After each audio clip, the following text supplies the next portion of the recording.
Hey, welcome back to Everyday Economics. This is the podcast that helps you learn about the economic world happening around you every day. I'm your host, Chris Krug, CEO of the 501c3 nonprofit, nonpartisan Franklin News Foundation. Everyday Economics is a production of America's Talking Network. You can subscribe to all of our podcasts at americastalking.com. To support Everyday Economics, you can make a tax-deductible charitable contribution by clicking the link in the show description. We're recording this episode on Friday, November 8th. And joining me, as always, my dear friend, Dr. Orphe Divounguy, PhD economist. Dr. O, the votes are in and for the most part counted, but Donald J. Trump will be the 47th president of the United States. He'll be inaugurated in January. And that's not news. I mean, we're recording this on November 8th. People probably are not going to be watching this episode until, I don't know, maybe the 13th or 14th, maybe the 15th of November. Immediately after the results of the election, the White House came out pretty strong in terms of setting an agenda for the American people to consider, as they do, on the strength of the economy. And Karine Jean-Pierre, spokesperson for the White House, and President Biden himself each said separately that the economy that he is handing over, that they are handing over to the Trump administration, is a strong one, and it was almost posited as like, here's something nice, don't wreck it. And the economy is probably the issue, and I can say this, and I'm not soliciting your opinion here.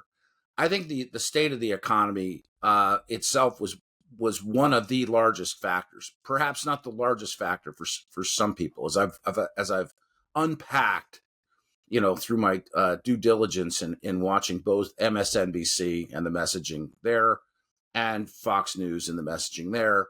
The economy wasn't the number one issue, but it is an issue that affected all Americans. The reality of it is, I guess, somewhere in between those 2 points of view. Well, yeah. So first, I think it's a very interesting. I think people just kind of like say the economy and just like I think we should unpack this a little bit. Yeah. Let's do that. Right? Let's do that.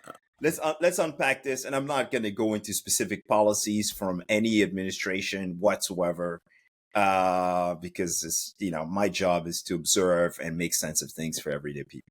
Right. And as an economist, there are two things going on. First, we have the strongest, and by the way, I'm going to say this again. I think a lot of people are going to think this is crazy, but we have the strongest labor market that we've had in a long time. And what do I mean by that? Wage growth is 4% year over year. The unemployment rate is 4.1%, very low in historical terms. Mm-hmm. The share of prime age individuals in a job is the highest it's been in 20 years. Right. Right. So the labor market is rock solid.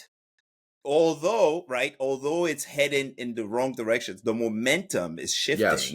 Right. Jobs were measured in the last period by I don't think it broke we haven't seen the revision, but the number was like 14,000. Yeah. But that, again, the last jobs report is just not even something we should even consider because of strikes, hurricanes, all that stuff. But the point is, things were slowing, but the labor market is rock solid.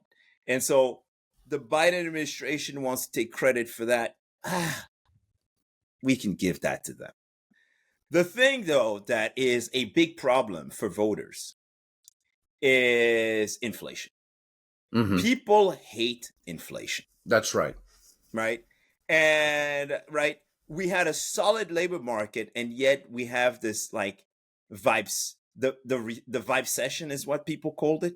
Mm-hmm. People just weren't happy. Right. People were not happy. Well, consider this. There are a lot of people that are out there, and God love them. And I mean, this is one of the reasons why we, when we 3+ years ago, when we started talking about, we have to create a show about economics for everyday people, right? That's right. Just like, right. They're waiting for the prices of things. That's right. To go down to where they were. And that will never happen. That's not happening. Like this conversation that we had in the election about price gouging, and somehow there was going to be some adjustment being made to pricing is not it's not going to happen. It's not It's gonna happen. Wasn't going to happen. Exactly. Exactly. The problem was the inflation surge we got in 2021, 2022, peaking in CPI peaking at above 9%. Yes. Rents increasing faster than wages at some point, right? Yes. And by the way, that's been reversed. But no, it's not moving it's not moving as fast down as it moved up. I'll tell you that. Erosion of that erosion in purchasing power. Yes. Right. I think that was a huge point of decision making for the American public in this. Exactly. And I think we talked about this in the last episode. That might not have been point number one or point number two for every American voter. But for a lot of American voters, the fact that, they're whatever it is, $500, $750, $1,000 in take home pay didn't go anywhere near as far as it went when it was, Yeah. And then you have the concentration. Think about the concentration of what are the industries that you look at the S&P 500.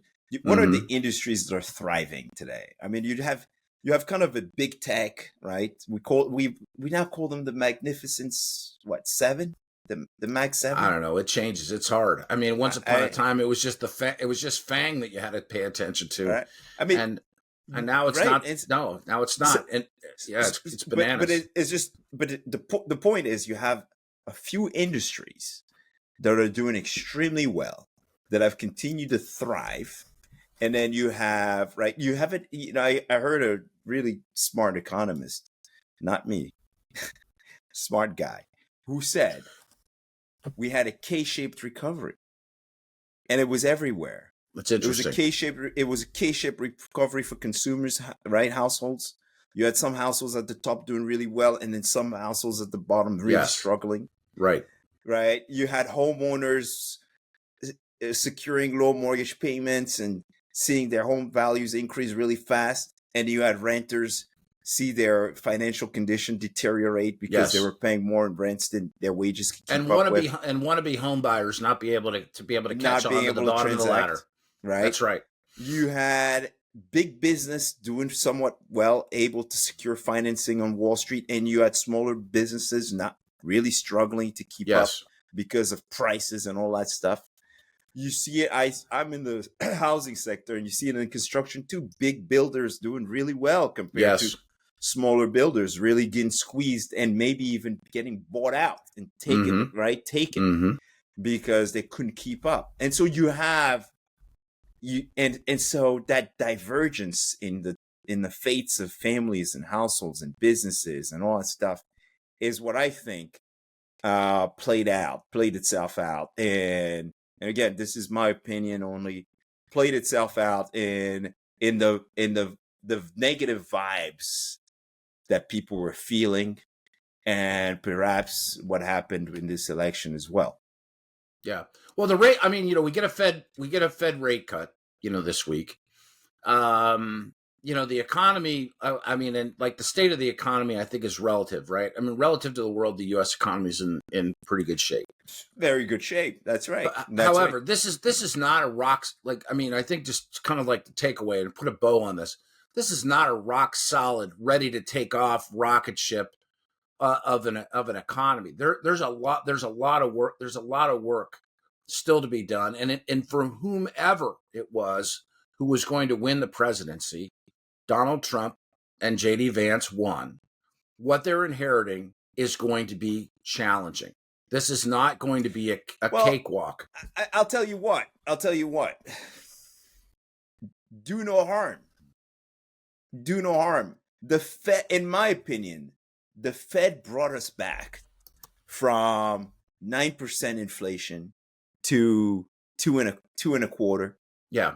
The Fed brought us back from the precipice from the edge, from potentially falling into a cliff as a consequence of an overstimulated, way too many dollars in the marketplace economy. Totally, but started by President Trump and then followed by President Biden, Mm-hmm. right? During COVID, and so I can't believe any administration would sit there and take credit for anything. To be totally honest with you, I would give credit to the Fed and the Fed chair that guided us out of this mess. And now, as we go forward, and you heard the Fed chair kind of relay the uncertainty as we go forward, right? We are moving in the right direction to prevent a further slowdown in economic conditions, right? To keep the economy where it's at, to keep the economy strong. And the first 100 days of the next administration are going to be consequential because presidents tend to want to do too much in the first 100 days. And hopefully they just don't do anything to keep this economy moving slowly but surely back to 2% inflation. Yeah. Right. And to keep the Fed steering the economy to a steady, strong, sustainable path forward. So that's what I would say. The change in administration adds another layer of complexity for those who are serious about steering the economy to a balanced towards a balanced growth path.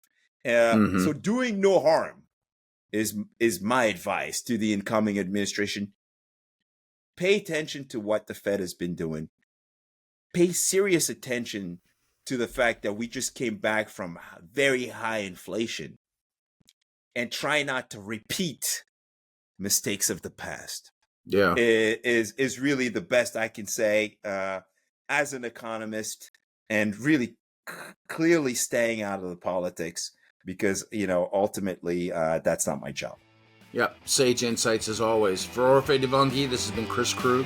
Subscribe to Everyday Economics and dozens of other high-quality podcasts at americastalking.com.